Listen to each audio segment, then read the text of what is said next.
അല്ലെ? അത് പുരുഷനായിക്കോട്ടെ സ്ത്രീ ആയിക്കോട്ടെ, അല്ലെങ്കിൽ ജാതി മത വർണ്ണവർഗ വ്യത്യാസമൊന്നും ഇല്ലാതെ എല്ലാവർക്കും. ഇതിൽ 18 ഓർക്കാൻ ഞാൻ ഒരു ക്ലൂ പറഞ്ഞു തരട്ടെ. 18 ദിവസം അദ്ദേഹത്തിന്റെ കർത്തവ്യങ്ങൾ ചെയ്യാതെ വരുമ്പോൾ കോടതി അദ്ദേഹത്തോട് ചെയ്യാൻ പറയുന്ന റിട്ട് ഏതായിരുന്നു? നമസ്കാരം, എൻട്രിഡേ ക്ലാസ്സിലേക്ക് എല്ലാവർക്കും സ്വാഗതം. ഏതൊരു എക്സാമിനേഷനും നമ്മൾ പ്രിപ്പയർ ചെയ്യുമ്പോൾ ആദ്യം നമ്മൾ എന്താ ചെയ്യേണ്ടത്? സിലബസിലെ ഭാഗങ്ങൾ വളരെ കൃത്യമായിട്ട് പഠിക്കുക എന്നുള്ളതാണ്. പഠനത്തോടൊപ്പം തന്നെ പ്രാധാന്യം അറിയിക്കുന്ന ഒന്നാണ് പഠിച്ച ഭാഗങ്ങൾ നമ്മൾ റിവൈസ് ചെയ്യുക എന്നുള്ളത്. നമ്മൾ പഠിച്ച ഭാഗങ്ങൾ വീണ്ടും വായിച്ച് നമുക്ക് റിവൈസ് ചെയ്യാം. അതിനേക്കാളും എഫക്റ്റീവ് ആയിട്ടുള്ള കാര്യമാണ് ആ ഭാഗത്തെ ചോദ്യങ്ങളിലൂടെ നമുക്ക് റിവൈസ് ചെയ്യുക എന്നുള്ളത്. കാരണം പലപ്പോഴും പല ചോദ്യങ്ങളിലൂടെ കടന്നു പോകുമ്പോഴായിരിക്കും നമുക്ക് കൂടുതൽ കൺഫ്യൂഷൻസ് ഉണ്ടാവുക. ഓപ്ഷൻസ് കാണുമ്പോൾ പലപ്പോഴും നമുക്ക് കൺഫ്യൂഷൻസ് ഉണ്ടാവും. അപ്പോൾ ഇന്ത്യൻ ഭരണഘടനയിലെ പ്രധാനപ്പെട്ട ഭാഗങ്ങൾ നമുക്കൊന്ന് റിവിഷൻ ചെയ്യാം ചോദ്യങ്ങളിലൂടെ. നമുക്ക് സ്റ്റാർട്ട് ചെയ്യാം. ആദ്യത്തെ ചോദ്യം, ചുവടെ നൽകിയിട്ടുള്ളവയിൽ യൂണിയൻ ലിസ്റ്റിൽ ഉൾപ്പെടുന്ന വിഷയം ഏതാണ്? നമ്മുടെ സിലബസിൽ 2 ലിസ്റ്റുകൾ നമുക്ക് പഠിക്കാനുണ്ട് അല്ലെ? അപ്പൊ ഏതാണ് ഇവിടെ യൂണിയൻ ലിസ്റ്റിൽ ഉൾപ്പെടുന്ന വിഷയം എന്നാണ് ചോദിച്ചിട്ടുള്ളത്. പോലീസ്, ഓഹരി വിപണി, ക്രിമിനൽ നിയമം, കൃഷി. അപ്പൊ ഇതിൽ 3 യൂണിയൻ ലിസ്റ്റിലല്ല, 1 യൂണിയൻ ലിസ്റ്റിലാണ്. നമ്മൾ കൃത്യമായിട്ട് ലിസ്റ്റുകൾ നമുക്ക് പഠിക്കാനുണ്ട്. ഏതൊക്കെയാണ് യൂണിയൻ ലിസ്റ്റിൽ വരുന്നത്, ഏതൊക്കെയാണ് കൺകറന്റ് ലിസ്റ്റിൽ വരുന്നത്, ഏതൊക്കെയാണ് സ്റ്റേറ്റ് ലിസ്റ്റിൽ വരുന്നതെന്ന് അല്ലെ? യൂണിയൻ ലിസ്റ്റ് എന്ന് പറയുമ്പോൾ കേന്ദ്ര ഗവൺമെന്റ് ആണ് അതിന്റെ കാര്യങ്ങൾ നോക്കുക. കേന്ദ്ര ഗവൺമെന്റിന്റെ കീഴിലാണ് വരുന്നത്. സംസ്ഥാന ഗവൺമെന്റിന്റെ പരിധിയിലാണ് ഇത് വരുന്നത്, സ്റ്റേറ്റ് ലിസ്റ്റ് വരുന്നത്. രണ്ടും കൂടി ഷെയർ ചെയ്തിട്ടാണ് എന്ത് വരുന്നത്? കൺകറന്റ് ലിസ്റ്റ് വരുന്നത്. അപ്പൊ ഇവിടെ പോലീസ്, ഓഹരി വിപണി, ക്രിമിനൽ നിയമം, കൃഷി ഏതായിരിക്കും? ഒന്ന് ഗസ് ചെയ്ത് നോക്കിക്കേ. നമ്മളൊന്ന് ഗസ് ചെയ്യുക, എന്നിട്ട് ഇവിടെ ആൻസർ പറയുമ്പോൾ അത് ശരിയാണോ നിങ്ങളൊന്ന് കറക്റ്റ് ചെയ്യുക കേട്ടോ. ഇവിടെ പോലീസ്, അതുപോലെ തന്നെ ക്രിമിനൽ നിയമം, കൃഷിയൊക്കെ സംസ്ഥാന ലിസ്റ്റിന്റെ പരിധിയിൽ വരുന്നതാണ്. ഇവിടെ ഓഹരി വിപണിയാണ് യൂണിയൻ ലിസ്റ്റിന്റെ പരിധിയിൽ വരുന്നത്. ഓക്കെ, ഓഹരി വിപണി. അപ്പോൾ ഓഹരി വിപണി എന്ന് പറയുമ്പോൾ ഇനി എവിടെ കണ്ടാലും ഓർത്തോളം ഏത് ലിസ്റ്റിലാണ് വരുന്നത്? യൂണിയൻ ലിസ്റ്റിലാണ് ഓഹരി വിപണി വരുന്നത്. നെക്സ്റ്റ് ക്വസ്റ്റ്യൻ, സ്വാതന്ത്ര്യം, സമത്വം, സഹോദര്യം, നീതി എന്നിവയാണ് ഇന്ത്യൻ ഭരണഘടനയുടെ ലക്ഷ്യമെന്ന് അനുശാസിക്കുന്ന ഭരണഘടനയുടെ ഭാഗം ഏത്? ഇന്ത്യൻ ഭരണഘടനയിൽ എവിടെയാണ് ഈ 3 പദങ്ങൾ നമുക്ക് കാണാൻ പറ്റുക? സ്വാതന്ത്ര്യം, സമത്വം, സാഹോദര്യം അല്ലെ? ഇത് 3ഉം ഫ്രഞ്ച് വിപ്ലവത്തിന്റെ ആശയങ്ങളിൽ നിന്നും കടമെടുത്ത് ഇന്ത്യൻ ഭരണഘടനയിൽ ഉൾക്കൊള്ളിച്ചിട്ടുള്ളതാണ്. ഇന്ത്യൻ ഭരണഘടനയുടെ ഏത് ഭാഗത്താണ് ഇത് ഉൾക്കൊള്ളിച്ചിട്ടുള്ളത്? ഓപ്ഷൻസിൽ ആമുഖമുണ്ട്, മൗലികാവകാശങ്ങൾ, മാർഗനിർദ്ദേശക തത്വങ്ങൾ, മൗലിക കർത്തവ്യങ്ങൾ. ഇത് എവിടെയാണ് വരുന്നത്? ഇന്ത്യൻ ഭരണഘടനയുടെ ആമുഖത്തിലാണ് വരുന്നത്. പ്രിയാമ്പിളിലാണ് നമുക്ക് ഈ 3 ടേംസ് കാണാൻ പറ്റുക. ഇക്വാലിറ്റി, സമത്വം, ലിബർട്ടി, സ്വാതന്ത്ര്യം, ഫ്രെറ്റേണിറ്റി, സഹോദര്യം. ഇത് 3 നമുക്ക് പ്രിയാമ്പിളിൽ കാണാം. നെക്സ്റ്റ് ക്വസ്റ്റ്യൻ, ദേശീയ മനുഷ്യാവകാശ കമ്മീഷനിൽ അംഗമായ ആദ്യ മലയാളി ആര്? ഇത്തരം ചോദ്യങ്ങൾ വരുമ്പോൾ ഈ ഓപ്ഷനിലുള്ള എല്ലാവരെയും നമുക്ക് പരിചയമുള്ളതായിട്ട് തോന്നും. കാരണം നമ്മൾ പല കമ്മീഷൻസ് പഠിക്കാനുണ്ട്. മനുഷ്യാവകാശ കമ്മീഷനുണ്ട്, വിവരാവകാശ കമ്മീഷനുണ്ട്, വനിതാ കമ്മീഷനുണ്ട് അല്ലെ? ഒരുപാട് കമ്മീഷൻസ് നമ്മൾ പഠിക്കും. എല്ലാ കമ്മീഷനിലെയും ആദ്യത്തെ അധ്യക്ഷൻ ആരാണ്, ഇപ്പോഴത്തെ അധ്യക്ഷൻ ആരാണ്, അതിൽ മലയാളി ആയിട്ടുള്ള അധ്യക്ഷന്മാർ ആരൊക്കെയാണെന്നൊക്കെ നമ്മൾ പഠിക്കും. അവസാനം ഈ പേരുകളെല്ലാം കൂടെ കൊണ്ടുപോയി ഓരോ ഓപ്ഷനിൽ ഇടുമ്പോഴായിരിക്കും നമുക്ക് കൺഫ്യൂഷൻ വരിക. അപ്പൊ ഇത്തരം ചോദ്യങ്ങൾ വരുമ്പോൾ നിങ്ങൾ എന്താ ചെയ്യേണ്ടതെന്ന് വെച്ചാൽ ആദ്യമേ ഓപ്ഷനിലോട്ട് നോക്കരുത്. നമ്മളിത് പഠിച്ചിട്ടുണ്ടെങ്കിൽ നമ്മൾ ആലോചിക്കുക. ദേശീയ മനുഷ്യാവകാശ കമ്മീഷൻ ഓർഡറിൽ നിങ്ങൾ കൃത്യമായിട്ട് ആലോചിച്ചാൽ ആൻസർ കിട്ടും. നിങ്ങൾ മനുഷ്യാവകാശ കമ്മീഷൻ എന്ന ടോപ്പിക്ക് പഠിച്ചിട്ടുണ്ടെങ്കിൽ ആരാണ് അധ്യക്ഷൻ, ആദ്യത്തെ അധ്യക്ഷൻ, ഇപ്പോഴത്തെ ആരാണ്, ആദ്യത്തെ മലയാളി അധ്യക്ഷൻ ആരാണ്, മലയാളി അംഗം, അതെല്ലാം കൃത്യമായിട്ട് നമ്മൾ നമ്മുടെ മൈൻഡിൽ ആദ്യം ഒരു ആൻസർ കണ്ടുപിടിക്കുക. ആ ആൻസർ ഓപ്ഷനിൽ ഉണ്ടോ എന്ന് നോക്കുക. ഓപ്ഷൻ ഉണ്ടാവും, നിങ്ങളത് കൊടുത്തു, നിങ്ങളുടെ ആൻസർ ശരിയായിരിക്കും. ഇവിടെ നോക്കിക്കഴിഞ്ഞാൽ എല്ലാവരെയും നമുക്ക് പരിചയമായിട്ട് തോന്നും. നമ്മൾ ഇതാണോ അതാണോ എന്നുള്ള കൺഫ്യൂഷൻ വരും. ഇവിടെ നമുക്ക് നോക്കാം, ദേശീയ മനുഷ്യാവകാശ കമ്മീഷനിൽ അംഗമായ ആദ്യ മലയാളി, ഇവിടെ അധ്യക്ഷനല്ല, അത് ശ്രദ്ധിക്കണം. ഈ കമ്മീഷനിൽ അംഗമായ ആദ്യ മലയാളി എന്നാണ് ചോദിച്ചിട്ടുള്ളത്. ഓക്കെ, അപ്പൊ ഇതിൽ ആരായിരിക്കും? ഇതിന്റെ റൈറ്റ് ആൻസർ വരുന്നത് ജസ്റ്റിസ് ഫാത്തിമ ബീവി ആണ്. ഫാത്തിമ ബീവി അധികകാലമായിട്ടില്ല അല്ലെ ഈ ലോകം വിട്ടു പോയിട്ട്. അപ്പൊ അതുകൊണ്ട് തന്നെ ഫാത്തിമ ബീവി വളരെ ഇമ്പോർട്ടന്റ് ആയിട്ടുള്ള ഒരു പേഴ്സണാലിറ്റി ആണ് നമ്മുടെ എക്സാമിനെ സംബന്ധിച്ചിടത്തോളം. റീസെന്റ് നമ്മുടെ പത്മ അവാർഡ്സ് വന്നപ്പോഴും ഫാത്തിമ ബീവിയുടെ പേര് നമ്മൾ കേട്ടു. സോ വളരെ ഇമ്പോർട്ടന്റ് ആണ്. സോ ഇവിടെ ദേശീയ മനുഷ്യാവകാശ കമ്മീഷനിൽ അംഗമായ ആദ്യത്തെ മലയാളിയാണ് ആര്? Fathima Beevi. Okay, next question, 1953 രൂപം കൊടുത്ത സംസ്ഥാന പുനഃസംഘടനാ കമ്മീഷന്റെ ചെയർമാൻ ആരായിരുന്നു എന്ന്? സംസ്ഥാന പുനഃസംഘടനാ കമ്മീഷൻ, ഇത് നിങ്ങളൊന്ന് നോട്ട് ചെയ്തോട്ടോ. PSCക്ക് വളരെ ഇഷ്ടമുള്ള ഒരു ഏരിയ ആണ്. പല ക്വസ്റ്റ്യൻ പേപ്പറിലും ഈ സംസ്ഥാന പുനഃസംഘടനാ കമ്മീഷനിലെ അംഗങ്ങൾ ആരൊക്കെയാണ്, ചെയർമാൻ ആരൊക്കെയാണെന്ന് റിപ്പീറ്റ് ചെയ്ത് ചോദിക്കാറുണ്ട്.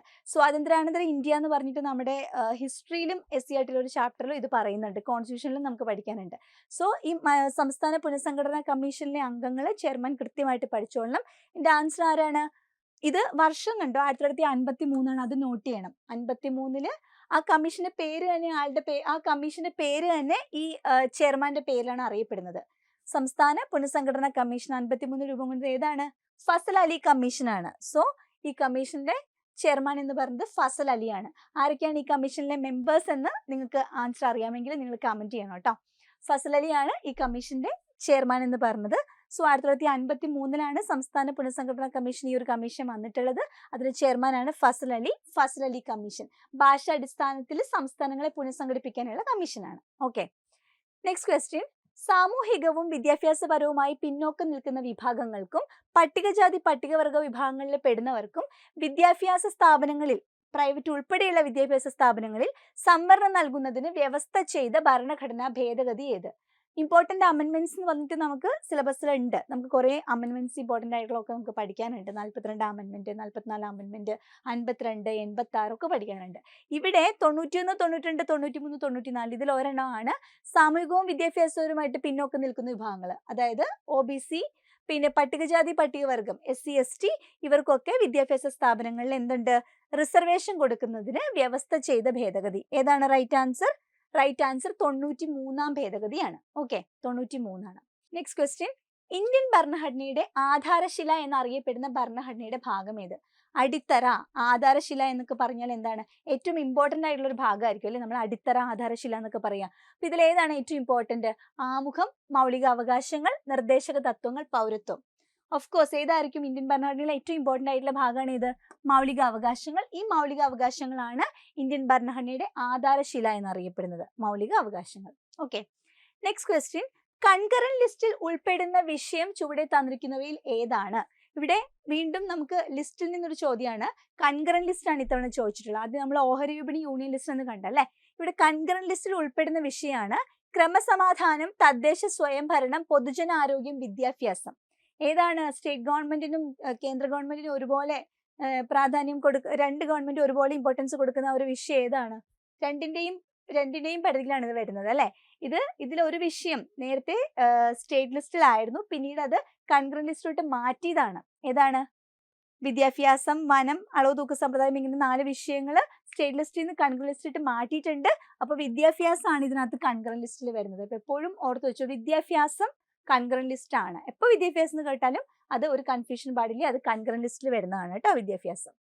ഇനി ഒരു വ്യക്തി തന്റെ നിയമപരമായ കർത്തവ്യം നിറവേറ്റാതിരിക്കുകയും അതുവഴി മറ്റേതെങ്കിലും വ്യക്തിയുടെ അവകാശങ്ങൾ ഹനിക്കുകയും ചെയ്യുമ്പോൾ കോടതി പുറപ്പെടുവിക്കുന്ന റിട്ട് ഏതാണ്? അപ്പൊ റിട്ടുകളെ പറ്റിയിട്ടാണ് ഇവിടെ പറഞ്ഞിട്ടുള്ളത്. Prohibition, certiorari, കോവാറന്റോ, mandamus. ഇങ്ങനെ 4 റിട്ടുകളുണ്ട്. ഇതിന്റെ കൂടെ ഒരെണ്ണൂടെ ഉണ്ട് ഹേബിയസ് കോർപ്പസ്. ഇങ്ങനെ 5 റിട്ടുകളാണ് ആകെയുള്ളത്. ഇതിൽ ഏത് റിട്ടാണ് ഇവിടെ ഒരു വ്യക്തി തന്റെ നിയമപരമായ കർത്തവ്യം നിറവേറ്റാതിരിക്കുകയും അതുവഴി മറ്റേതെങ്കിലും വ്യക്തിയുടെ അവകാശങ്ങൾ ഹനിക്കുകയും ചെയ്യുമ്പോൾ കോടതി പുറപ്പെടുവിക്കുന്നത്? ഒരാളുടെ ഡ്യൂട്ടി ചെയ്യുന്നില്ല, അപ്പൊ കോടതി പറയാണ് എന്താണ്?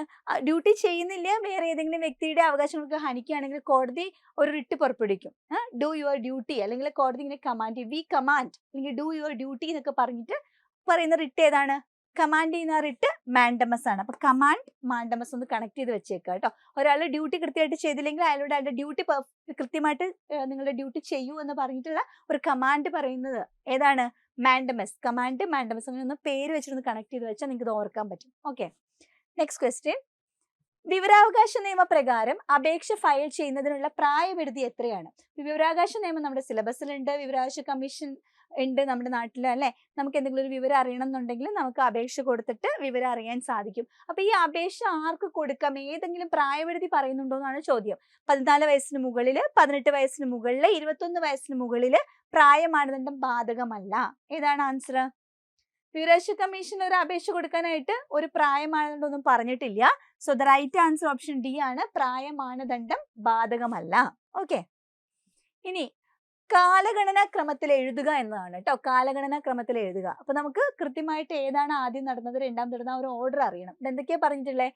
ഭരണഘടനയുടെ കരട് രൂപം തയ്യാറാക്കുന്നതിന് വേണ്ടി ഡ്രാഫ്റ്റിംഗ് കമ്മിറ്റി രൂപീകരിച്ചു. ഡോക്ടർ രാജേന്ദ്ര പ്രസാദ് ഭരണഘടനാ നിർമ്മാണ സഭയുടെ സ്ഥിരം അധ്യക്ഷനായി തെരഞ്ഞെടുക്കപ്പെട്ടു. ഭരണഘടനാ നിർമ്മാണ സഭയിലേക്കുള്ള തെരഞ്ഞെടുപ്പ് നടക്കുന്നു. ഒരു കാര്യം കൂടി ഉണ്ട് അല്ലെ, എന്താ അത്? ഭരണഘടനാ നിർമ്മാണ സഭയുടെ ആദ്യ സമ്മേളനം നടന്നു.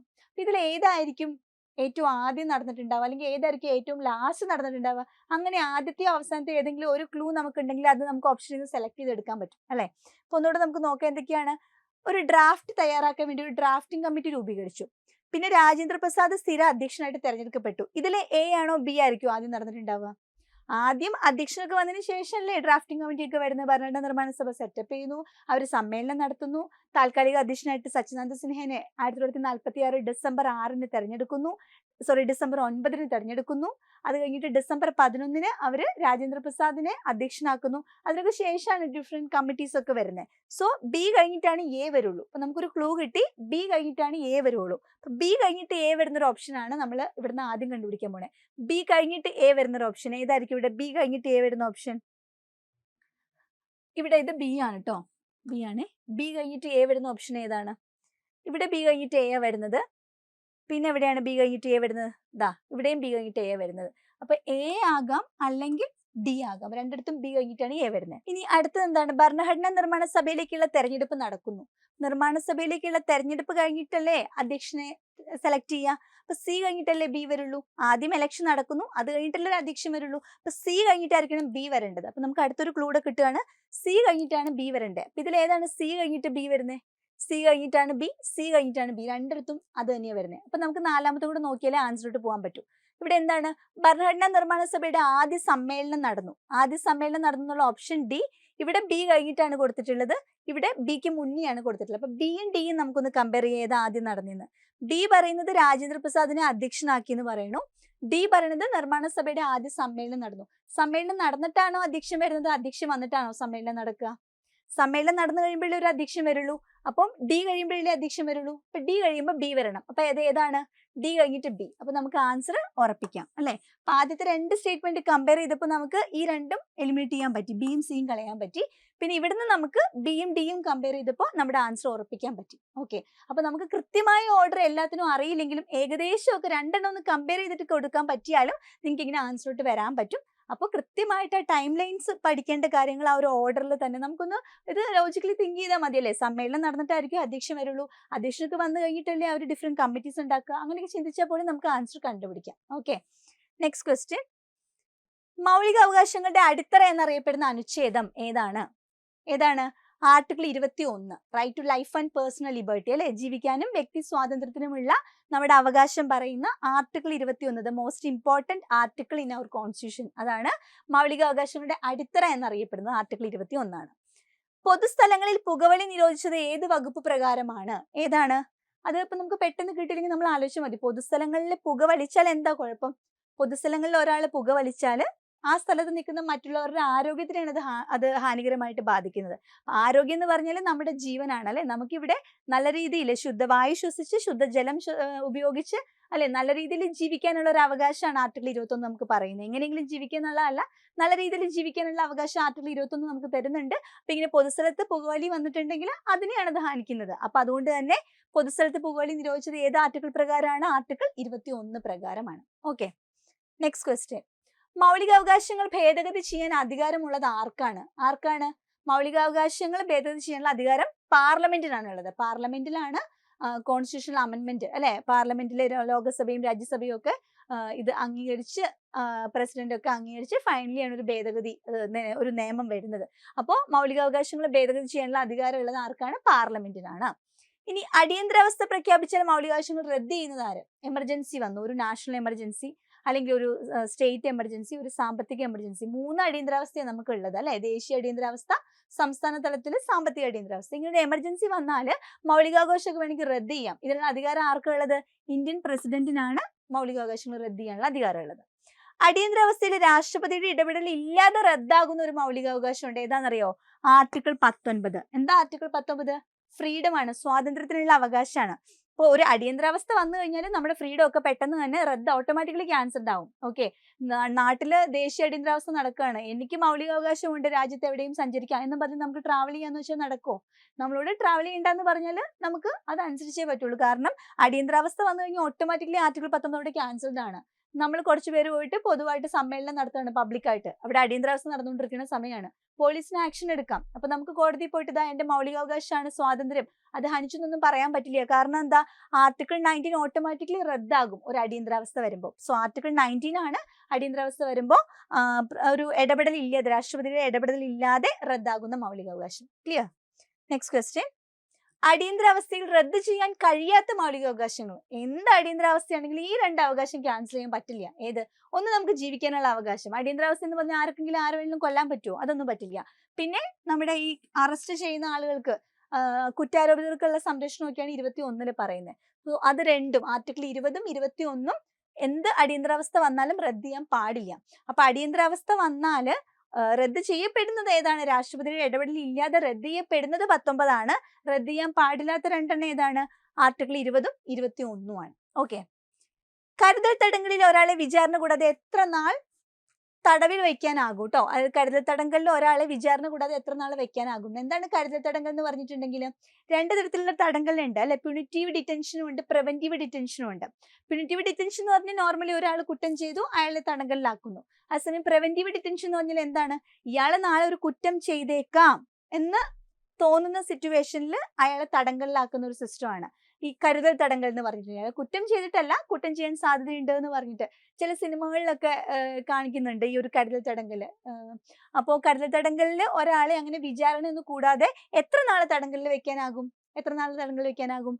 3 മാസമാണ് കേട്ടോ. കരുതൽ തടങ്കലിൽ വിചാരണ കൂടാതെ ഒരാളെ 3 മാസം, 3 മാസത്തിൽ കൂടുതൽ വെക്കാനായിട്ട് പറ്റില്ല. മിനിമം നമുക്ക് പറയുന്നത് ഒരാളെ വിചാരണ കൂടാതെ 3 മാസമാണ് നോർമലി തടങ്കലിൽ വെക്കാനായിട്ട് പറയുന്നത് കാലയളവ്. ഓക്കെ. ബാലവേല ഉപയോഗിക്കാത്ത ഉൽപ്പന്നങ്ങൾക്ക് നൽകുന്ന ഗുണമേന്മാ മുദ്ര ഏത്? ബാലവേല നിരോധനം ഉണ്ട് അല്ലെ. കുട്ടികളെ കൊണ്ട് പണിയെടുപ്പിക്കാൻ പാടില്ല. അപ്പൊ ഏതെങ്കിലും ഒരു പ്രൊഡക്റ്റ് നമ്മുടെ കയ്യിൽ കിട്ടുമ്പോൾ, ഒരു പെൻസിൽ നമ്മൾ വാങ്ങുമ്പോൾ ഇതിനകത്ത് ഒരു ബാലവേല ഇല്ല, ഒരു കുട്ടികൾ ജോലി ചെയ്തിട്ടല്ല ഇത് ഉണ്ടാക്കിയിട്ടുള്ളത് എന്ന് അറിയാൻ പറ്റുന്ന ഒരു ഗുണമേന്മാ മുദ്ര. ആ മുദ്ര ഏതാണ്? റെക്മാർക്ക് മുദ്രയാണ്. ഏതാണ്? റെക്മാർക്ക് മുദ്ര. റെക്മാർക്ക് എന്ന ആശയം അവതരിപ്പിച്ചത് ആരാണ്? നോബൽ സമ്മാന ജേതാവായ കൈലാഷ് സത്യാർത്ഥിയാണ് റെക്മാർക്ക് എന്ന ആശയം അവതരിപ്പിച്ചത്. കുട്ടികൾക്ക് വേണ്ടിയിട്ട് പ്രവർത്തിച്ച ആളാണ് അല്ലെ. ബാലവേല നിരോധനത്തിന് വേണ്ടിയിട്ട്. ബാലവേല നിരോധനം എന്ന് പറഞ്ഞിട്ട് ഇന്ത്യൻ ഭരണഘടനയുടെ ഏത് ആർട്ടിക്കിളിലുള്ളത്? 24ാമത്തെ ആർട്ടിക്കിളിലാണ് അത് പറയുന്നത്. ചൂഷണത്തിനെതിരെയുള്ള ചൂഷണത്തിന് എതിരെയുള്ള അവകാശമാണ് ആർട്ടിക്കിൾ 23, 24. 24ലാണ് ബാലവേല നിരോധനം. ബാലവേല ഉപയോഗിക്കാത്ത ഉൽപ്പന്നങ്ങൾക്കുള്ള മുദ്രയാണ് റെക്മാർക്ക് മുദ്ര. ഈ ഒരു ആശയം കൈലാഷ് സത്യാർത്ഥിയുടേതാണ്. ഈ മുദ്രയുടെ ഈ ഒരു പേര് ഇപ്പോൾ റെക്മാർക്ക് എന്നല്ല, ഇപ്പൊ അത് അറിയപ്പെടുന്നത് ഗുഡ് വീവ് എന്ന് പറഞ്ഞ പേരിലാണ്. റെക്മാർക്ക് എന്ന് കേട്ടാലും ഗുഡ് വീവ് എന്ന് കേട്ടാലും എന്തോർക്കണം? ബാലവേല നിരോധനവുമായിട്ട് ബന്ധപ്പെട്ടതാണ്. ബാലവേല ഇല്ലാത്ത ഉൽപ്പന്നങ്ങൾക്ക് കൊടുക്കുന്ന ഗുണമേന്മ മുദ്രയാണ്. നേരത്തെ അതിന്റെ പേര് റെക്മാർക്ക് എന്നായിരുന്നു, ഇപ്പോൾ അതിന്റെ പേര് ഗുഡ് വീവ് എന്നാണ്. ഓക്കെ. രാജ്യാന്തര ബാലവേല വിരുദ്ധ ദിനം ആചരിക്കുന്നത് എന്നാണ്? ജൂൺ മാസം 12-ാം തീയതിയാണ് ബാലവേല വിരുദ്ധ ദിനം. ഓർത്താൽ മതി, ജൂൺ മാസത്തിലാണല്ലോ കുട്ടികൾക്ക് സ്കൂളിൽ പോകേണ്ടത് അല്ലെ. ജോലിയൊക്കെ ചെയ്തുകൊണ്ടിരിക്കാണ്ട് കുട്ടികളെയൊക്കെ നേരെ ജൂൺ ആകുമ്പോൾ സ്കൂളിലോട്ട് വിടുക. ആ ഒരു തോട്ട് ഓർത്താൽ മതി. സോ രാജ്യാന്തര ബാലവേല വിരുദ്ധ ദിനം ആചരിക്കുന്നത് എന്നാണ്? ജൂൺ മാസം 12-ാം തീയതിയാണ്. ജൂൺ മാസം 12-ാം തീയതി. നെക്സ്റ്റ്, മൗലികാവകാശങ്ങളുടെ സംരക്ഷകൻ ആരാണ് മൗലികാവകാശങ്ങളുടെ സംരക്ഷകൻ? സുപ്രീം കോടതി അല്ലെ. സുപ്രീം കോടതിക്കും ഹൈക്കോടതിക്കും റോൾ ഉണ്ട്. സോ ജുഡീഷ്യറി എന്നാണ് ഓപ്ഷനെങ്കിൽ ജുഡീഷ്യറി എന്ന് കൊടുക്കുക. ഇനി സുപ്രീം കോടതി എന്നാണ് ഉള്ളെങ്കിൽ സുപ്രീം കോടതി എന്ന് കൊടുക്കുക. സോ മൗലികാവകാശങ്ങളുടെ സംരക്ഷണം എന്ന് പറഞ്ഞത് ജനറലി ഒറ്റ ഒരു ആൻസറിൽ നമുക്ക് സുപ്രീം കോടതി എന്ന് പറയാം. ബട്ട് ഹൈക്കോടതിക്കും റോൾ ഉണ്ട് അല്ലെ. ഹൈക്കോടതിയും റിട്ടൊക്കെ പുറപ്പെടുവിക്കും. അപ്പോൾ ഓപ്ഷനിൽ എങ്ങനെയാണോ ജുഡീഷ്യറി എന്ന് കൊടുത്താൽ നിങ്ങൾ ജുഡീഷ്യറി കൊടുക്കുക. ചിലപ്പോൾ ഓപ്ഷനിൽ സുപ്രീം കോടതി എന്നായിരിക്കും കൊടുത്തിട്ടുണ്ടാവുക. സോ മൗലികാവകാശങ്ങളുടെ സംരക്ഷണം ജുഡീഷ്യറിയാണ്. സുപ്രീം കോടതിയും ഹൈക്കോടതിയും ഉണ്ട് അവിടെ. മൗലികാവകാശങ്ങൾ സംരക്ഷിക്കുന്നതിനായിട്ട് കോടതി പുറപ്പെടുവിക്കുന്ന ഉത്തരവുകളെ പറയുന്ന പേരെന്ത്? എന്താണ്? റിട്ടുകൾ അല്ലെ. റിട്ടുകൾ എന്തിനാ കോടതി പുറപ്പെടുവിക്കുന്നത്? ഈ മൗലികാവകാശങ്ങളെ സംരക്ഷിക്കാനാണ്. ഇന്ത്യൻ ഭരണഘടനയുടെ ആർട്ടിക്കിൾ 32 നമുക്ക് തരുന്നത് ഭരണഘടനാപരമായ പരിഹാരം കിട്ടുന്നതിനുള്ള അവകാശമാണ്. അതായത് ഭരണഘടനയിൽ ബാക്കി മൗലികാവകാശങ്ങൾ പറഞ്ഞ ഏതെങ്കിലുമൊക്കെ അവകാശം നമുക്ക് നിഷേധിക്കപ്പെട്ടാൽ നമുക്ക് കോടതിയിൽ പോവാം. കോടതി നമുക്ക് പരിഹാരം തരും. കോടതി എങ്ങനെയാണ് നമുക്ക് ആ പരിഹാരം തരുന്നത്? കോടതി അതിനു വേണ്ടിയിട്ട് പുറപ്പെടുവിക്കുന്ന ഉത്തരവുകളെയാണ് എന്ത് പറയാ? റിട്ടുകൾ. ഈ റിട്ടുകളിലൂടെയാണ് കോടതി നമുക്ക് നമ്മുടെ മൗലികാവകാശങ്ങൾക്ക് നേടിത്തരുന്നത് അല്ലെ. ഓക്കെ. മൗലികാവകാശങ്ങളിൽ മൗലികമായത് എന്നറിയപ്പെടുന്ന ഏത്? മൗലികാവകാശങ്ങളിൽ മൗലികമായത് ഏറ്റവും ഇമ്പോർട്ടന്റ് ആയിട്ടുള്ള ഒരു മൗലികാവകാശം എന്ന് പറയാവുന്നതാണ് ഇപ്പൊ നമ്മൾ പറഞ്ഞ ആർട്ടിക്കിൾ 32, അതായത് ഭരണഘടനാപരമായ പരിഹാരം. ആ ഒരു ആർട്ടിക്കിൾ ഇല്ലെങ്കിലൊന്ന് ആലോചിച്ച് നോക്കിയേ. മൗലികാവകാശങ്ങൾ വെറുതെ ഭരണഘടനയിൽ എഴുതപ്പെട്ട അവകാശങ്ങളായിട്ട് പോയേനെ അല്ലെ. അപ്പൊ ഈ മൗലികാവകാശങ്ങൾക്ക് അത്രയും സ്ട്രെങ്ത് കൊടുക്കുന്നത്, അത്രയും ഉറപ്പ് കൊടുക്കുന്നത് എന്താണ്? ഈ ഒരു ആർട്ടിക്കിൾ ഉള്ളത് കൊണ്ടിട്ടാണ്. നമുക്ക് എപ്പോൾ വേണമെങ്കിലും ഈ ഒരു മൗലികാവകാശം നിഷേധിക്കപ്പെട്ടാൽ കോടതിയിൽ പോവാം, കോടതി നമുക്ക് പരിഹാരം തരണം. സോ മൗലികാവകാശങ്ങളിൽ മൗലികമായത് ഏതാണ്? ആർട്ടിക്കിൾ 32 ഭരണഘടനാപരമായ പരിഹാരം, കോൺസ്റ്റിറ്റ്യൂഷണൽ റെമഡീസ് ആണ്. വിദ്യാഭ്യാസ അവകാശ നിയമത്തിന് രാഷ്ട്രപതിയുടെ അംഗീകാരം ലഭിച്ചതെന്ന്? വിദ്യാഭ്യാസ അവകാശ നിയമത്തിന് ഇവിടെ 2009 ഓഗസ്റ്റ് 26 2010 ഏപ്രിൽ 1, 2009 സെപ്റ്റംബർ 24, 2010 ജൂലൈ 15. 2009 2010 മാറ്റി മാറ്റി കൊടുത്തിട്ടുണ്ട്. അപ്പോൾ ഒരു അവകാശ നിയമം വരുമ്പോൾ അല്ലെങ്കിൽ എന്തെങ്കിലും ഒരു നിയമം വരുമ്പോൾ അത് ഇപ്പോൾ ലോകസഭയിൽ അത് പാസ്സാക്കിയത്, രാജ്യസഭയിൽ പാസ്സാക്കിയത്, രാഷ്ട്രപതി ഒപ്പിട്ടത്, ആ നിയമം നിലവിൽ വന്നത്, ഇങ്ങനെ 4 ഡേറ്റും ചിലപ്പോൾ നമുക്ക് ഇമ്പോർട്ടൻ്റ് ആയിട്ടുള്ളതിൻ്റെ ഒക്കെ പഠിക്കേണ്ടി വരും. അപ്പോൾ ഇവിടെ വിദ്യാഭ്യാസ അവകാശ നിയമം നിലവിൽ വന്നത് എന്നല്ല ചോദ്യം. നിലവിൽ വന്നത് എന്നായിരുന്നെങ്കിൽ നമുക്ക് 2010 ഏപ്രിൽ 1 എന്ന് പറയാമായിരുന്നു. അതാണ് നിലവിൽ വന്നത്. പക്ഷെ ഇവിടെ രാഷ്ട്രപതിയുടെ അംഗീകാരം ലഭിച്ചതാണ് ചോദിച്ചേക്കണേ. അപ്പൊ 2010 ഏപ്രിൽ 1 മുമ്പുള്ള ഒരു ഡേറ്റ് ആണ് അല്ലെ. അപ്പൊ എന്താണെങ്കിലും ഇതല്ല, ജൂലൈയിലല്ല, ഏപ്രിലിന് മുമ്പാണ്. അപ്പോൾ ഓഗസ്റ്റ് 26 ആണോ സെപ്റ്റംബർ 24 ആണോ എന്ന് നോക്കിയാൽ മതി. 2009 ആണ്. ഏതാണ് കറക്റ്റ് ആൻസർ? 2009 ഓഗസ്റ്റ് 26 ആണ് കേട്ടോ. 2009 ഓഗസ്റ്റ് 26 ആണ്. ഇതാണ് നമ്മുടെ ചോദ്യത്തിന്റെ ആൻസർ. ഇവിടെ ഏപ്രിൽ 1 നിയമം നിലവിൽ വന്നതാണ്. വിദ്യാഭ്യാസ അവകാശ നിയമം നിലവിൽ വന്നതാണ് ഏപ്രിൽ 1, 2010. 2009 ഓഗസ്റ്റ് 26 ആണ് രാഷ്ട്രപതിയുടെ അംഗീകാരം ഈ നിയമത്തിന് ലഭിച്ച ഡേറ്റ്. ഓക്കെ. ഇനി സാർവത്രിക പ്രായപൂർത്തി വോട്ടവകാശത്തെ പറ്റി പരാമർശിക്കുന്ന അനുച്ഛേദം ഏത് ആർട്ടിക്കിളാണ്? യൂണിവേഴ്സൽ അഡൽട്ട് ഫ്രാഞ്ചൈസി, അതായത് 18 വയസ്സിന് മേലെ പ്രായമുള്ള എല്ലാവർക്കും അല്ലെ, അത് പുരുഷനായിക്കോട്ടെ സ്ത്രീ ആയിക്കോട്ടെ, അല്ലെങ്കിൽ ജാതി മത വർണ്ണവർഗ വ്യത്യാസം ഇല്ലാതെ എല്ലാവർക്കും ഈ രാജ്യത്ത് 18 വയസ്സിന് മേലുള്ള എല്ലാവർക്കും വോട്ട് ചെയ്യാനുള്ള അവകാശമുണ്ട്. ഇതാണ് സാർവത്രിക പ്രായപൂർത്തി വോട്ടവകാശം. ഇത് ഏത് ആർട്ടിക്കിളാണ് ഈ ഒരു അവകാശം നമുക്ക് പറയുന്നത്? ആർട്ടിക്കിൾ 324, 325, 326, 327. അപ്പൊ പലപ്പോഴും നമുക്ക് 320 അറിയായിരിക്കും. പക്ഷെ ഇങ്ങനെ നോക്കുമ്പോഴായിരിക്കും 4 ആണോ 5 ആണോ 6 ആണോ എന്ന് കൺഫ്യൂഷൻ വരുന്നത്. നിങ്ങൾ ഇങ്ങനെ നോക്കരുത്. നിങ്ങൾ ആൻസർ ആലോചിക്കുക, ഏതാണ് യൂണിവേഴ്സൽ അഡൽട്ട് ഫ്രാഞ്ചൈസി. അത് നമുക്ക് ഓർക്കാനായിട്ടൊരു ക്ലൂ പറഞ്ഞുതരാം. 3 × 2 × 2 = 6 അല്ലേ. അതായത് ഒരു 18 വയസ്സിന് മേളിൽ പ്രായമുള്ള ഒരാൾക്ക് കൃത്യമായിട്ട് ആൻസർ എന്തായാലും ചെറിയ ആളുകൾക്കും പറയാൻ പറ്റും. എന്നാലും പ്രായപൂർത്തി എല്ലാവർക്കും അറിയാം 3 × 2 = 6 ആണെന്ന് അല്ലെ, അറിയാമായിരിക്കും. സോ അങ്ങനെ വരുന്ന ഒരു കണക്ഷൻ നിങ്ങൾക്ക് ഇവിടെ വേണമെങ്കിലും ഓർത്ത് വയ്ക്കാം. പ്രായപൂർത്തി വോട്ടവകാശം അതേപറ്റി പരാമർശിക്കുന്ന ആർട്ടിക്കിൾ 326 ആണ്. 3 × 2 = 6. അതാണ് യൂണിവേഴ്സൽ അഡൽട്ട് ഫ്രാഞ്ചൈസി പറഞ്ഞ 326. ഓക്കെ. ഇനി സ്ത്രീക്കും പുരുഷനും തുല്യത ഉറപ്പുവരുത്തുന്ന അനുച്ഛേദം ഏത്? 14, 15, 16, 18. എഗെയിൻ അടുത്തടുത്തുള്ള നമ്പേഴ്സ് ആണ്. അപ്പൊ എന്താണ് ഈ 14, 15 ഒക്കെ പറയണത്? 14 മുതൽ 18 വരെയുള്ള ആർട്ടിക്കിൾസ് ഇക്വാലിറ്റിനെ പറ്റിയിട്ടാ പറഞ്ഞത്, സമത്വത്തെ പറ്റിയിട്ടാ പറയണേ. ചോദ്യം അത് തന്നെയാണ്, സ്ത്രീക്കും പുരുഷനും ഇക്വാലിറ്റി ആണ്. ഇത് 4 ഇക്വാലിറ്റി തന്നെയാണ്. പക്ഷെ ഇവിടെ സ്ത്രീക്കും പുരുഷനും തുല്യത ഉറപ്പുവരുത്തുന്നതെന്ന് പറഞ്ഞിട്ടുണ്ട്. അപ്പൊ ഇതിൽ എല്ലാം ഓരോന്നും എന്താ നമ്മൾ അറിയണം, എന്നാലേ നമുക്ക് കറക്റ്റ് ആൻസർ കൊടുക്കാൻ പറ്റും. ഇതിൽ 18 ഓർക്കാൻ ഞാനൊരു ക്ലൂ പറഞ്ഞിട്ടെ. 18 ടൈറ്റിൽ, ആ ഒരു ടാ നിങ്ങൾക്ക് കണക്ട് ചെയ്യാം. 18 ടൈറ്റിൽ, അതായത് ടൈറ്റിലുകൾ പാടില്ല, ബഹുമതി പാടില്ല. തുല്യതയ്ക്ക് വേണ്ടിയിട്ട് ചില ആളുകൾക്ക് രാജ, റായ് ബഹദൂർ അങ്ങനെയുള്ള പേരുകളൊക്കെ കൊടുക്കുമ്പോൾ ആ ഒരു തുല്യത ഇക്വാലിറ്റി നഷ്ടപ്പെടുമല്ലേ, അവർക്ക് പ്രത്യേകം പ്രിവിലേജ് ഒക്കെ കിട്ടുകയാണ്. അപ്പൊ അതൊന്നും പാടില്ല. വിദ്യാഭ്യാസപരമായിട്ടുള്ളതോ മിലിറ്ററി പരമായിട്ടുള്ള ടൈറ്റിലുകൾ ഒഴികെ ബാക്കി ടൈറ്റിലുകൾ ഒന്നും പാടില്ല എന്ന് പറഞ്ഞൊരു ആർട്ടിക്കിളാണ് 18. ടൈറ്റിൽ പാടില്ല എന്ന് പറഞ്ഞു കേട്ടോ. അവിടെ സ്ത്രീ പുരുഷ തുല്യത അല്ല പറയുന്നത്. അപ്പൊ ഇതല്ല ആൻസർ. ഇനി ആർട്ടിക്കിൾ 14 എന്താണ്? Equality before law and equal protection of law. നിയമത്തിന് മുമ്പിൽ എല്ലാവരും തുല്യരാണ്, എല്ലാവർക്കും തുല്യ നിയമ പരിരക്ഷ കിട്ടണം എന്നാണ് പറയുന്നത്. നിയമത്തിന് മുമ്പിൽ എല്ലാവരും ആണ് അവിടെ പറയുന്നത്. അവിടെ പ്രത്യേകിച്ച് സ്ത്രീ പുരുഷനൊന്നും എടുത്തൊന്നും പറയണില്ല. സോ ഇതും അല്ല ആൻസർ. ഇതിലേതോ ഒന്നാണ് ആൻസർ. ഇനി എന്താണ് 15, 16? ആർട്ടിക്കിൾ 15 ഡിസ്ക്രിമിനേഷൻ പാടില്ല. ഒരാളുടെ ജാതി, മതം, വർഗം അല്ലെ, ഒരാളുടെ ജെൻഡർ, അതായത് സെക്സ്, അയാളുടെ ജന്മസ്ഥലം, ഇതിന്റെയൊക്കെ അടിസ്ഥാനത്തിൽ വേർതിരിവ് പാടില്ല എന്ന് പറയുന്നതാണ് ആർട്ടിക്കിൾ 15. അതൊന്നോടൊന്ന് ശ്രദ്ധിച്ചു നോക്കിക്കേ. ഒരാളുടെ അവിടെ പറയുന്നുണ്ട്, ഒരാളുടെ സ്ത്രീ ആണെങ്കിലും പുരുഷനാണെങ്കിലും അതിന്റെ അടിസ്ഥാനത്തിലും വേർതിരിവ് പാടില്ല, ഡിസ്ക്രിമിനേഷൻ പാടില്ല എന്ന് പറയുന്നുണ്ട്.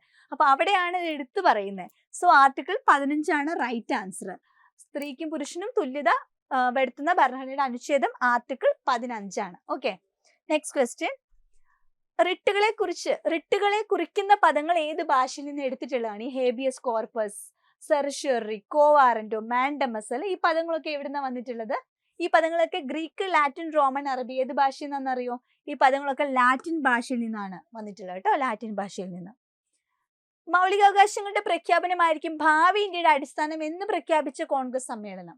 പയ്യൻസിയുടെ ഏത് സമ്മേളനത്തിലാണ് പറഞ്ഞത് മൗലികാവകാശങ്ങളുടെ പ്രഖ്യാപനമായിരിക്കും ഭാവി ഇന്ത്യയുടെ അടിസ്ഥാനം എന്ന്? മൗലികാവകാശങ്ങളുടെ പ്രമേയം അവതരിപ്പിച്ച സമ്മേളനം വേറെയുണ്ട്. ഇത് ഭാവി ഇന്ത്യയുടെ അടിസ്ഥാനം എന്ന് പ്രഖ്യാപിച്ച സമ്മേളനമാണ്. അത് രണ്ടും മാറിപ്പോവരുത്. ഇവിടെ റൈറ്റ് ആൻസർ 1927 മദ്രാസ് സമ്മേളനമാണ്. കറാച്ചി സമ്മേളനം മൗലികാവകാശങ്ങളുമായിട്ട് ബന്ധപ്പെട്ട് നമ്മൾ പഠിക്കുന്നതാണ്, മൗലികാവകാശങ്ങളുടെ പ്രമേയം അവതരിപ്പിച്ചു എന്നൊക്കെ പറഞ്ഞിട്ട് അല്ലെ. അപ്പോൾ ഇവിടെ ശ്രദ്ധിക്കണം, 27 മദ്രാസ് സമ്മേളനത്തിലാണ് പറഞ്ഞിട്ടുള്ളത് എന്ത്? മൗലികാവകാശങ്ങളുടെ പ്രഖ്യാപനമായിരിക്കും ഭാവി ഇന്ത്യയുടെ അടിസ്ഥാനം എന്ന് പറഞ്ഞിട്ടുള്ളത്. മദ്രാസ് സമ്മേളനം 1927. ഭരണഘടനയുടെ ആത്മാവ് എന്ന് താക്കൂർദാസ് ഭാർഗവ് വിശേഷിപ്പിച്ചത് എന്തിനെയാണ്? ആത്മാവ്, സോൾ. ഇന്ത്യൻ ഭരണഘടനയുടെ ആത്മാവ് എന്ന് പറയുന്നത് ഏതാണ്? പ്രിയാമ്പിൾ ആണ് അല്ലെ. അനുച്ഛേദം 32 നിർദ്ദേശതത്വങ്ങൾ ആമുഖം വോട്ടവകാശം എന്ന് കൊടുത്തിട്ടുണ്ട്. റൈറ്റ് ആൻസർ ആമുഖമാണ്, പ്രിയാമ്പിൾ ആണ്. ഓക്കെ, ഇവിടെ ഈ ആർട്ടിക്കിൾ 32 ഇവിടെ ഓപ്ഷനിൽ കൊടുക്കാൻ ഒരു റീസൺ ഉണ്ട്. ആർട്ടിക്കിൾ 32 ഇന്ത്യൻ ഭരണഘടനയുടെ ആത്മാവാണ്, ഹൃദയമാണെന്നൊക്കെ BR അംബേദ്കർ പറഞ്ഞിട്ടുണ്ട്. അപ്പൊ ഇത് രണ്ടും കൺഫ്യൂഷൻ ആവാൻ പാടില്ല, കാരണം രണ്ടും ഓപ്ഷനിൽ കൊടുത്തേക്കുന്നുണ്ടോ. അപ്പൊ ഇത്തരം ചോദ്യങ്ങൾ വരികയാണെങ്കിൽ ഞാൻ പറഞ്ഞ പോലെ ആദ്യം നമ്മൾ ഓപ്ഷനിലോട്ട് നോക്കുന്നില്ല, നമ്മൾ പഠിച്ചുറപ്പിച്ച കാര്യങ്ങളാണെങ്കിൽ നമുക്ക് ഓപ്ഷന്റെ ആവശ്യമില്ലാണ്ട് ആൻസർ കൊടുക്കാൻ പറ്റും അല്ലെ. അപ്പൊ നമ്മൾ എന്ത് ചെയ്യുക, ആദ്യം ആൻസർ ഒന്ന് ആലോചിക്കുക, മൈൻഡിൽ വരുന്ന ആൻസർ ഏതാണോ അത് ഓപ്ഷൻ ഉണ്ടോ എന്ന് നോക്കുക. അതുണ്ടെങ്കിൽ ഒരു 99% അത് കറക്റ്റ് ആയിരിക്കും, നിങ്ങൾ അത് കൊടുക്കുക കേട്ടോ. ഇവിടെ താക്കൂർദാസ് ഭാർഗവ ഒക്കെ വിശേഷിപ്പിച്ചിട്ടുള്ളത് ആമുഖത്തെയാണ്. Okay, next question. അനുച്ഛേദം 19(1) ഉൾപ്പെടാത്തത് ഏത്? ഈ ചോദ്യം വരുമ്പോൾ നിങ്ങളൊന്ന് ശ്രദ്ധിക്കണം, ഉൾപ്പെടാത്തത് എന്നാണ് ചോദിച്ചിട്ടുള്ളത്. പലപ്പോഴും ഒരുപാട് പേര് തെറ്റിക്കുന്നതാണ്. കൃത്യമായിട്ട് നമുക്ക് ആൻസർ അറിയായിരിക്കും, പക്ഷെ ഈ ശരിയല്ല തെറ്റായതെന്ന് ചോദിക്കില്ല, അവർ ശരിയല്ലാത്തത് ഏതെന്ന് ചോദിക്കും. ശരിയെന്ന് കാണുമ്പോൾ നമ്മൾ ഓടിപ്പോയിട്ട് ശരി ഏതാന്ന് നോക്കും. അതുപോലെയാണ് ഇതില് ഉൾപ്പെടാത്തതെന്നാണ് ചോദിച്ചിട്ടുള്ളത്, ഇല്ലാത്തത് നല്ല, ഉൾപ്പെടാത്തതെന്നാണ്. അപ്പൊ ഏതൊക്കെയാണ് 19 വരുന്നതെന്ന് നമ്മൾ ആലോചിക്കുക. 19 എന്താണ് ആർട്ടിക്കിൾ 19 പറയുന്നത്? 19 തൊട്ട് 18 വയസ്സ് കഴിഞ്ഞാൽ 19 തൊട്ട് എല്ലാവർക്കും ഫ്രീഡം വേണം അല്ലെ. ഫ്രീഡം ആണ്, സ്വാതന്ത്ര്യത്തെ പറ്റിയിട്ടാണ് ആർട്ടിക്കിൾ 19 പറയുന്നത്. 19(1) സ്വാതന്ത്ര്യം. നമുക്ക് എന്തൊക്കെ സ്വാതന്ത്ര്യമാണ് പറയുന്നത് ആർട്ടിക്കിൾ 19? നമുക്ക് സംസാരിക്കാം, നമുക്ക് അഭിപ്രായ പ്രകടനം നടത്താം, പിന്നെയോ സംസാരിച്ചു കഴിഞ്ഞാൽ പിന്നെ നമുക്ക് എന്ത് ചെയ്യാം, നമുക്ക് വേണമെങ്കിൽ സമ്മേളനം നടത്താം അല്ലെ. ആയുധമൊന്നും ഇല്ലാണ്ട് സമാധാനപരമായിട്ട് സമ്മേളനം നടത്താം, നമുക്ക് സംഘടനകൾ രൂപീകരിക്കാം, നമുക്ക് രാജ്യത്തിനകത്ത് എവിടെ വേണമെങ്കിലും ട്രാവൽ ചെയ്യാം, നമുക്ക് ഇഷ്ടമുള്ള സ്ഥലത്ത് നമുക്ക് സെറ്റിൽ ചെയ്യാം, നമുക്ക് ഇഷ്ടമുള്ള ജോലി ചെയ്യാം. ഇതിനെല്ലാം ഉള്ള സ്വാതന്ത്ര്യം നമ്മുടെ ഭരണഘടനയിലെ ആർട്ടിക്കിൾ 19 പറയുന്നുണ്ട്. അപ്പൊ ഈ കൂട്ടത്തിൽ പറയാത്തത് ഏതാണെന്ന് നോക്കിക്കേ. ഇപ്പൊ ഏതൊക്കെയാണ് 19(1) പറഞ്ഞിട്ടുള്ളത്? അഭിപ്രായ സ്വാതന്ത്ര്യം, യെസ്, നമുക്ക് ഉള്ളതാണ് അല്ലെ, 19 ഉള്ളതാണ്. സഞ്ചാര സ്വാതന്ത്ര്യം, യെസ്, അത് നമുക്ക് ഉള്ളതാണ്. പിന്നെ സംഘടന രൂപീകരിക്കാനുള്ള സ്വാതന്ത്ര്യവും നമുക്ക് ഉള്ളതാണ്. സ്വകാര്യതയ്ക്കുള്ള അവകാശം അവിടെ പറയുന്നുണ്ടോ?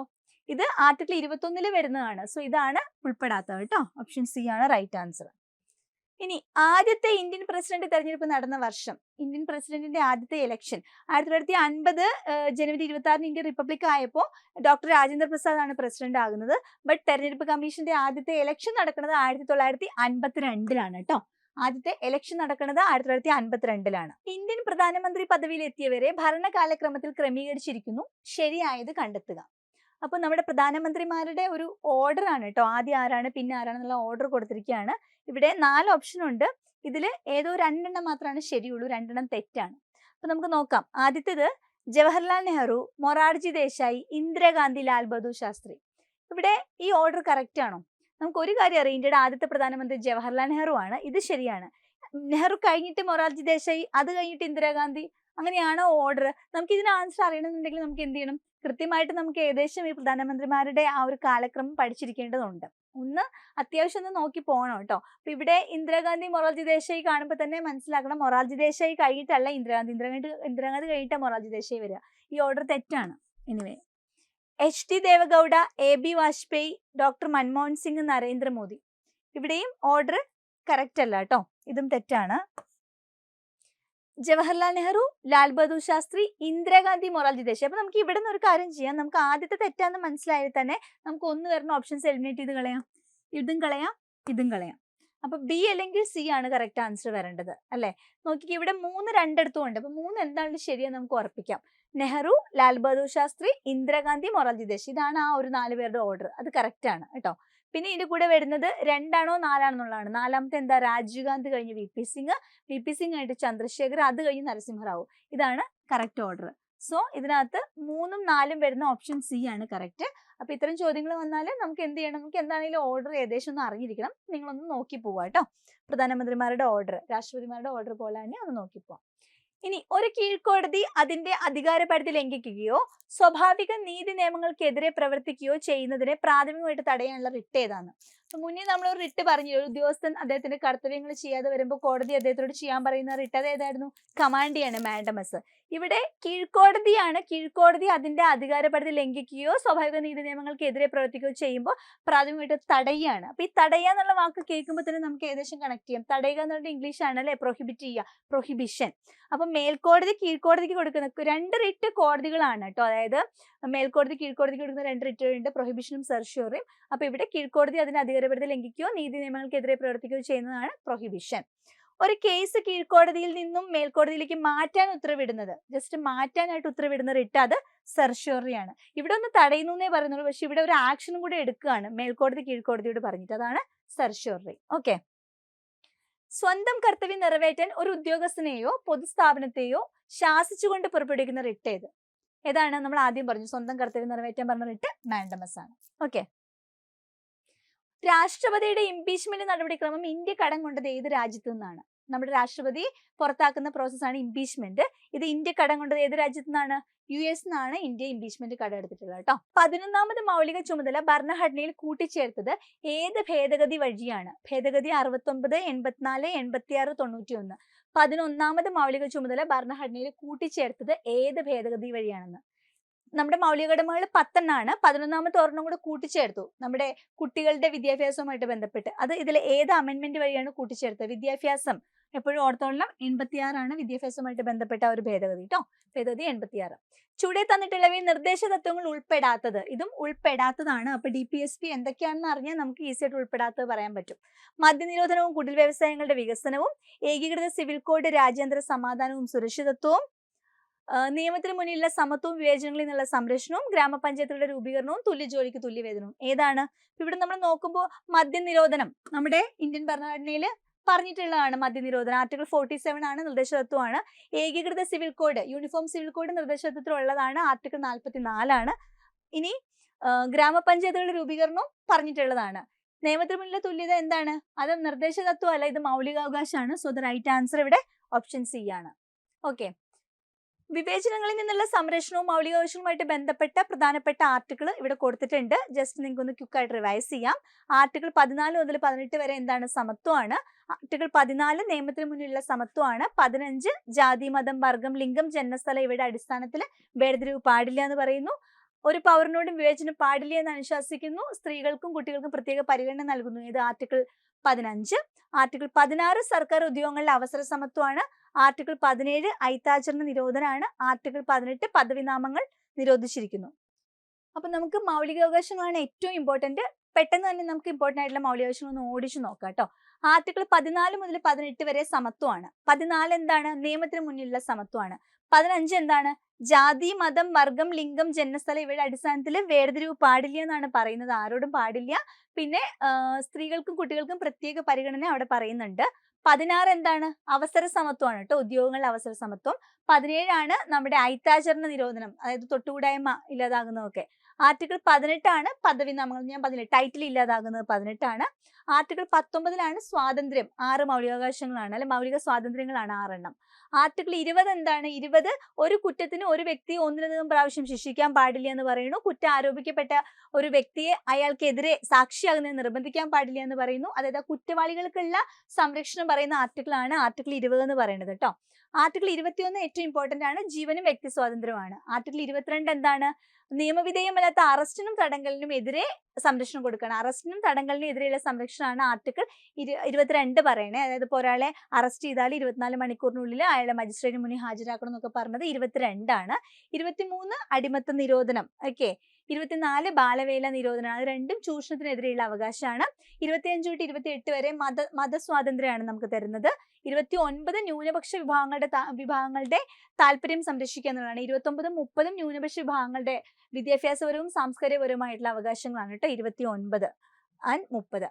30 ന്യൂനപക്ഷ വിഭാഗങ്ങൾക്ക് വിദ്യാഭ്യാസ സ്ഥാപനങ്ങൾ തുടങ്ങാനും ഭരണം നടത്താനുള്ള അവകാശമാണ് 30 പറയുന്നത്. 32 എന്ത്? മൗലികാവകാശങ്ങൾ ലംഘിക്കപ്പെട്ടാൽ സുപ്രീം കോടതിയെ സമീപിക്കാനും കോടതിക്ക് റിട്ടുകൾ പുറപ്പെടുവിക്കാനുള്ള അധികാരം നൽകിയിട്ടുള്ളത്. ഓക്കെ. അപ്പൊ 14, 18 സമത്വം, ആർട്ടിക്കിൾ 19 സ്വാതന്ത്ര്യം, ആർട്ടിക്കിൾ 19 തൊട്ട് 22 വരെ കേട്ടോ. 23, 24 ചൂഷണത്തിനെതിരെയുള്ള അവകാശം, 25, 28 മതസ്വാതന്ത്ര്യം, 29, 30 സാംസ്കാരികവും വിദ്യാഭ്യാസപരവുമായ അവകാശം, 32 റിട്ടുകളാണ് ഭരണഘടനാപരമായ പരിഹാരമാണ്. ഓക്കെ. അപ്പൊ ഇത്രയും ചോദ്യങ്ങളിലൂടെ ഇന്ത്യൻ ഭരണഘടനയിലെ പ്രധാനപ്പെട്ട പല കാര്യങ്ങളും നമ്മൾ ഡിസ്കസ് ചെയ്തിട്ടുണ്ട്. അപ്പൊ ഇതേപോലെ നിങ്ങൾ പരമാവധി ചോദ്യങ്ങളൊക്കെ വർക്ക്ഔട്ട് ചെയ്ത് പരമാവധി ടെസ്റ്റ് ഒക്കെ അറ്റൻഡ് ചെയ്ത് തന്നെ നമ്മൾ എക്സാമിനേഷന് വേണ്ടിയിട്ട് പ്രിപ്പയർ ചെയ്യുക. നമുക്ക് എൻട്രിയുടെ ആപ്പിലൊക്കെ നിങ്ങൾക്ക് ടെസ്റ്റ് ചെയ്യാനുള്ള ഓപ്ഷൻ ഉണ്ട്. അതൊക്കെ നിങ്ങൾ പ്രയോജനപ്പെടുത്തുക. ഓക്കെ. അപ്പോൾ നിങ്ങൾക്ക് പ്രയോജനപ്പെട്ടു എന്ന് ഞാൻ വിചാരിക്കുന്നു. അപ്പോൾ നിങ്ങളുടെ പ്രിപ്പറേഷൻ നല്ല രീതിയിൽ നടക്കട്ടെ. എല്ലാവർക്കും എല്ലാവിധ ആശംസകളും. നമുക്ക് വീണ്ടും കാണാം. Thank you.